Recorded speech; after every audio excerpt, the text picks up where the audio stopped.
Hello guys and welcome to another episode of the Waterby channel. First of all, thanks a lot for 100 subscribers. It's a main achievement and I'm really thankful for that.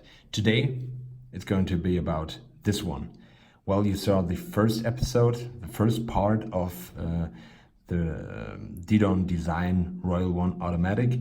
This is the second part, my final thoughts, final conclusion. Overall, to start with the conclusion, I really like this watch. I'm really impressed by it, and I was surprised by the quality that is delivered here. But first of all, let's come to the facts.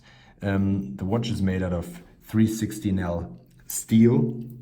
It has a weight of 180 grams, a water resistance of 30 meters. There it says 30 water resistant. A diameter of 41 millimeters and a lug-to-lug distance of 52. The height of the watch is around 12.5 millimeters, and I'm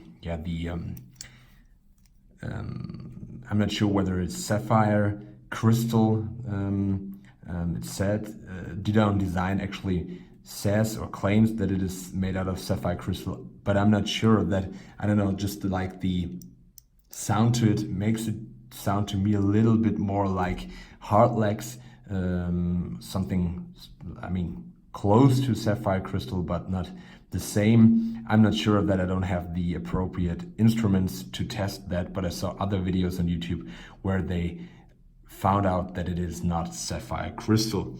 The bracelet, of course, is integrated, and it tapers down from 26 millimeters to 20.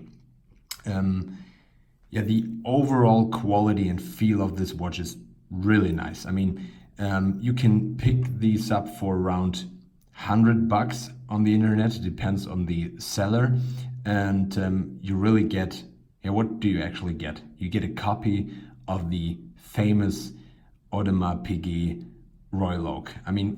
This is probably a point where we should talk about whether this is an homage or a copy. I only can give you my personal opinion on this topic. To me, this is of course a copy of the Audemars Piguet, not like an exact copy or a fake. In this case, we would read here Audemars Piguet instead of Didun Design, and you would see the AP logo instead of this Didun logo, and so on and so forth. I think you're with me here.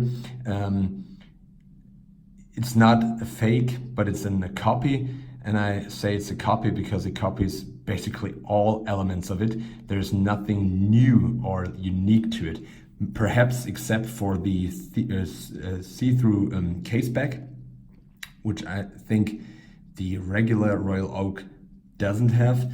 But apart from that, it's just, a copy of the design, the tapisserie, the clou de Paris, the way it is made very similar, just the same to the Royal Oak, but of course not at the same high quality, but still very nice quality delivered here. So an homage, in my opinion, would have had some own elements, or make the design of the integrated bracelet, sports steel watch and so on, and make something out of its own, and I can't see it here. But if you're fine with that, it's just an amazing watch. Maybe some words to the Royal Oak from Audemars Piguet. It was a very iconic piece. The steel case, the integrated bracelet, the brushing and everything, the octagonal bezel shape. It was something very special in 1972. It was designed by, of course, Gerald Genta. I don't know. He's like Swiss, half Italian. I don't know how to pronounce it. Let's say Gerald Genta. He was a designer who worked for Omega watches before and came to Audemars Piguet with this idea of the Royal Oak. And this octagonal shape should remind of a battleship called HMS Royal Oak. So this is where the name comes from. And by the time in 1972, it was 10 times of the price of a Rolex Submariner. So very expensive watch back then, still very expensive nowadays. Maybe only 4 or 5 times of the Submariner, because the Submariner, they're going nuts, Rolex price wise. But back to this watch, it's just an amazing piece. I mean, I just want to show it to you on my wrist. I'm wearing a very like tight shirt, but it's still like, just show it to you. It fits still under the cuff. And I mean, you can wear it to almost any kind of outfit, whether it's more sporty, elegant.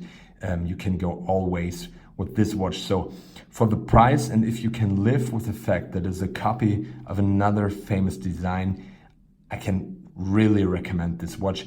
In my case, I don't think that I'm able to afford, and even if I was able to afford an Audemars Piguet, I wouldn't pay the price for it, because it's something far beyond what I would pay for a watch. I mean, it's just my way of putting it. Of course, this movement, maybe just some last words, they claim it's a Miyota movement.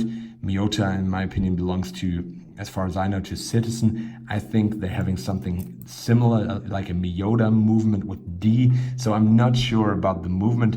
It has a 40-hour power reserve, but this is probably the only few facts, apart from not being sure whether it is sapphire crystal, that are some points of criticism to this watch. Overall, I can really recommend it if you want maybe to try out whether you like this idea of having an integrated bracelet, or if you're just a big fan of the Royal Oak and want to spend all the money, or can spend all the money.